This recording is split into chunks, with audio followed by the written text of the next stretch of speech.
নমস্কার বন্ধুরা, শ্রাবণী রান্নাঘরে আপনাদের সবাইকে স্বাগত জানিয়ে আমি প্রতিদিনের মতো আবারও আজকের একটা রান্নার ভিডিও নিয়ে আপনাদের সামনে চলে এসেছি।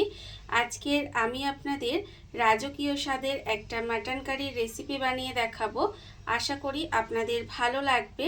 তার জন্য কিন্তু আমার পুরো ভিডিওটা আপনাদের দেখতে হবে।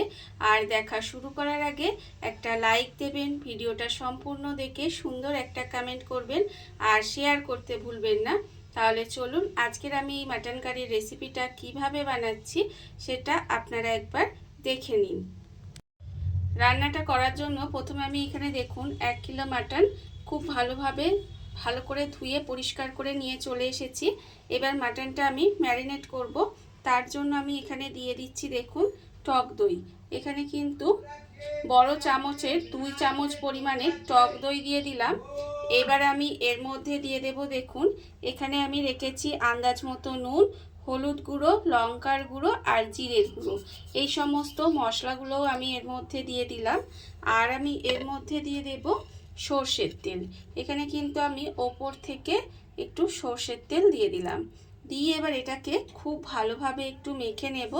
সামনেই যেহেতু পয়লা বৈশাখ আসছে, আর সেই পয়লা বৈশাখের সময় যদি মটন যদি রান্না হয় বাড়িতে, এইভাবে আপনারা বানিয়ে দিয়ে খেয়ে দেখবেন, খেতে কিন্তু অসম্ভব সুন্দর হয়। দেখুন মাটনটা কিন্তু এইভাবে হাত দিয়ে দিয়ে খুব ভালোভাবে এটাকে মাখিয়ে নিতে হবে। এটাকে কিন্তু এইভাবে একটু সুন্দর করে এটাকে মাখিয়ে নেব। মাখিয়ে নিয়ে এটা কিন্তু প্রায় 1 থেকে 2 ঘন্টার মতো এইভাবে একটু মাখিয়ে রেখে দেব। দেখুন এটাকে কিন্তু সুন্দর করে এইভাবে খুব ভালোভাবে মাখিয়ে নিতে হবে, যাতে মশলা খুব ভালোভাবে মাংসের মধ্যে মাখানো হয়ে যায়। একটু সময় নিয়ে এটাকে কিন্তু এইভাবে একটু হাত দিয়ে চটকে চটকে আমি একটু মাখিয়ে নিচ্ছি, আপনারা দেখতেই পাচ্ছেন। আর আমি প্রতিদিনের মতো আপনাদের একটা কথাই বলবো যে প্লিজ আমার ভিডিওটা আপনারা টেনে টেনে দেখবেন না, পুরো ভিডিওটা দেখুন, আশা করি আপনাদের ভালো লাগবে। দেখুন এটা কিন্তু এই সুন্দর করে আমার মাখানো হয়ে গেছে। আমি খুব ভালোভাবে মশলা মাখিয়ে নিয়েছি। এইবার এটাকে ঢাকা দিয়ে আমি প্রায় 1.5 থেকে 2 ঘন্টা মতো এইভাবে রেখে দেব। মাটনটা আমি এখানে প্রায় 2 ঘন্টার মতো ম্যারিনেট করে রেখে দিয়েছিলাম। এটা হয়ে গেছে। এবার আমি রান্নাটা করব। তার জন্য দেখুন গ্যাসটা অন করে আমি এখানে কড়া বসিয়ে দিয়েছি। এবারে আমি কড়ার মধ্যে দিয়ে দেব সর্ষের তেল। এখানে কিন্তু বেশ কিছুটা পরিমাণে সর্ষের তেল দিয়ে দিলাম। দিয়ে তেলটাকে প্রথমে গরম হতে দেব। তেল কিন্তু খুব ভালোভাবে প্রথমে গরম করে নিতে হবে। তেলটা আমার এখানে গরম হয়ে গেছে। তেল আমি এখানে খুব ভালোভাবে গরম করে নিয়েছি। এইবার আমি এর মধ্যে দিয়ে দিচ্ছি আলু। এখানে কিন্তু আমি এই রান্নাটায় আলু দিয়েছি। আপনারা হয়তো যারা আমার ভিডিও জানেন দেখেন তারা জানেন যে আমি একটু মাটনে আলু দিই। তবে আপনারা যদি মনে করেন আলু দেবেন না, তাহলে কিন্তু এটা আলু ছাড়াও করতে পারেন, তাতেও খেতে ভীষণই ভালো লাগে। তবে আমি একটু আলু দিয়েছি। দেখুন আলুগুলো আমি এর মধ্যে দিয়ে দিচ্ছি। আর সেই আলুগুলো কিন্তু এখানে একটু বড় সাইজেরই আলু নিয়েছি। আলুগুলো এইভাবে 2 টুকরো করে কেটে নিয়েছি। এবারে আলুগুলো এর মধ্যে দিয়ে উল্টিয়ে পাল্টিয়ে একটু লাল করে ভেজে নেব। আলুগুলো কিন্তু একটু লাল করে ভেজে নিতে হবে। আলুটা আমার এখানে ভাজা হয়ে গেছে। আলুটা আমি এখানে দেখুন উল্টিয়ে পাল্টিয়ে একটু লাল করে ভেজে নিয়েছি। এবারে আমি আলুটাকে তুলে রেখে দেব। আলুটা আমি আলাদা করে তুলে রেখে দিয়েছি। এবারে এই তেলের মধ্যে আমি দিয়ে দেব দেখুন এখানে আমি তেলের মধ্যে কিন্তু প্রায় 1 চামচ মতো ঘি দিয়ে দিলাম। এখানে কিন্তু 1 চামচ মতো এর মধ্যে ঘি দিয়ে দিলাম। দিয়ে এবার ঘিটাকে মিশিয়ে দেব। ঘিটাকে মিশিয়ে দিয়ে এবার আমি এর মধ্যে দিয়ে দেব দেখুন প্রথমে তেজপাতা, 2টো তেজপাতা দিয়ে দিলাম। এবার আমি এর মধ্যে ছোট এলাচ আর লবঙ্গটা একটু থেঁতো করে রেখেছিলাম, সেটা আমি এর মধ্যে দিয়ে দিলাম। থেঁতো করে দিলে কি হয়, এর গন্ধটা বেশ ভালো আসবে, সেই জন্য থেঁতো করে দিয়েছি। আপনারা চাইলে কিন্তু এর মধ্যে দারুচিনিও দিতে পারেন। এবারে এর মধ্যে দিয়ে দিলাম দেখুন চিনি। এখানে কিন্তু কালারটা ভালো আসবে, সেই জন্য এর মধ্যে চিনি দিয়ে দিলাম। এবার চিনিটাকে এইভাবে একটু মিশিয়ে দিয়ে, আর ততক্ষণে ফোড়নটাও সুন্দর করে ভাজা হয়ে যাবে। এর মিশে গেছে। এবার আমি এর মধ্যে দিয়ে দিচ্ছি দেখুন পেঁয়াজ। এখানে কিন্তু প্রায় 4টে মাঝারি সাইজের পেঁয়াজকে এইভাবে সরু সরু করে কেটে রেখেছিলাম, সেই পেঁয়াজটা আমি এর মধ্যে দিয়ে দিলাম। দিয়ে পেঁয়াজটাকে প্রথমে খুব ভালোভাবে একটু লাল করে ভেজে নেব। আর আমার চ্যানেলে নতুন বন্ধু পুরনো বন্ধু সবাইকেই বলছি আমার তরফ থেকে অনেক অনেক ভালোবাসা। নতুন বন্ধুদের বলবো যদি আমার চ্যানেলটা সাবস্ক্রাইব করেন তাহলে পাশে থাকা বেল বাটনটা অবশ্যই প্রেস করে দেবেন, যাতে আমি যখনই কোনো নিত্য নতুন ভিডিও আপলোড করব সবার প্রথমে আপনাদের কাছে নোটিফিকেশান চলে যাবে এবং আপনারা আপনাদের সময় মতো ভিডিওটা দেখে নিতে পারবেন। আর পুরনো বন্ধুদের বলবো এইভাবে আমার পাশে থাকার জন্য, আমাকে এগিয়ে যেতে সাহায্য করার জন্য আপনাদের অসংখ্য অসংখ্য ধন্যবাদ। দেখুন পেঁয়াজটাকে কিন্তু খুব ভালোভাবে একটু লাল করে ভেজে নেব। পেঁয়াজটা আমার এখানে ভাজা হয়ে গেছে, পেঁয়াজটা আমি এখানে ভেজে নিয়েছি। এবারে আমি এর মধ্যে দিয়ে দেব আদা আর রসুন বাটা।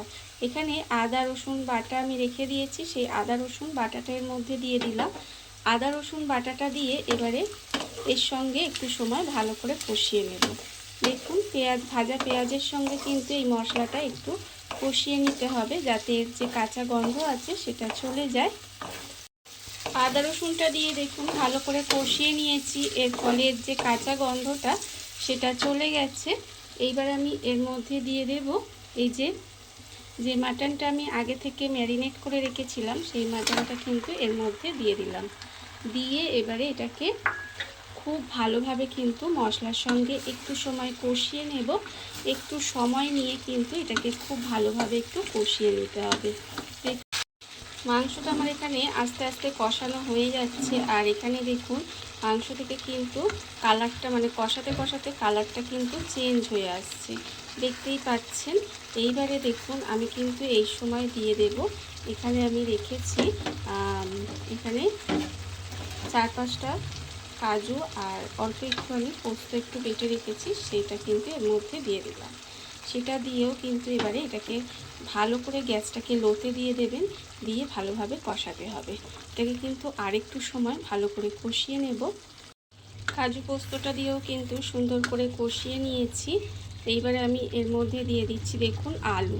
এখানে ভাজা আলুগুলো এবার এর মধ্যে দিয়ে দেব, দিয়ে আবারও কিন্তু এটা প্রায় ধরুন 5 থেকে 7 মিনিট মতো আবারও সুন্দর করে এর সঙ্গে কষিয়ে নেব।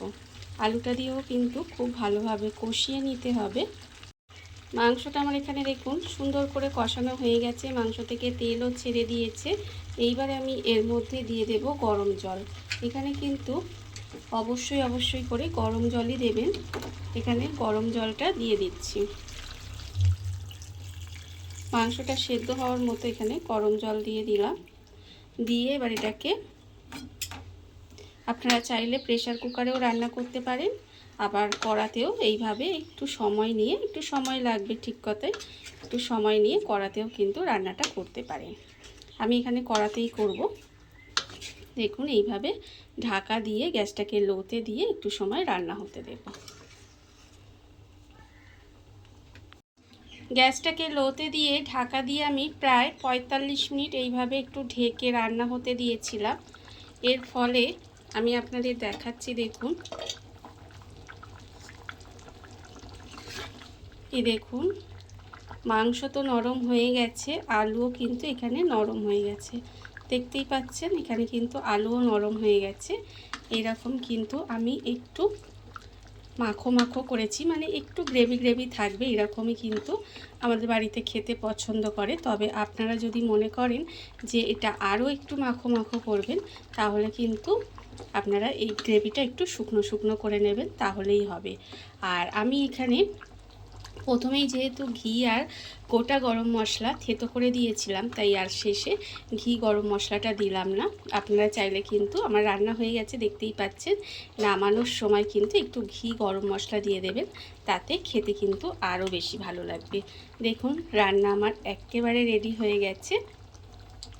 আপনারাও কিন্তু সামনের যে পয়লা বৈশাখ আসছে সেই দিন এইভাবে রেসিপিটা বানিয়ে দেখতে পারেন। আশা করি আপনাদেরও ভীষণ ভীষণ ভালো লাগবে।